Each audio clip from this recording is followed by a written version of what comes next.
ఈరోజు at average సగటు మనిషిని ప్రపంచంలో తీసుకుంటే మనకి దేవుడు గుర్తు లేడు.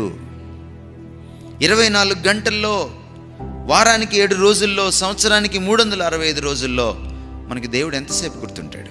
ఒకసారి మిమ్మల్ని మీరు ప్రశ్నించుకోండి. జీవితంలో అర్థం లేకపోవడానికి కారణం ఏంటంటే దేవుణ్ణి మర్చిపోవడమే.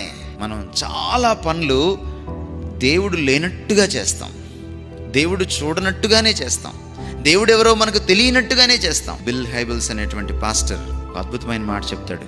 నువ్వెవరివి అంటే, ఎవరు నిన్ను చూడనప్పుడు నువ్వెవరివో అదే నువ్వు అంటాడు. ఎవరు మనల్ని చూడనప్పుడు మన అస్సలు మనిషి బయటకు వస్తాడు.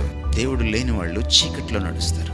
దేవుణ్ణి తెలుసుకున్నప్పుడు నాకు నేను అర్థమవుతాను. మీకు ఇంకా జీవితం చాలా ఉండంగానే మీరు మీ దేవుణ్ణి జ్ఞాపకం చేసుకోవాలి. చెడిపోయిన మన బ్రతుకుల్ని రిపేర్ చేయగలిగింది ఒక్కడే, సృష్టికర్త.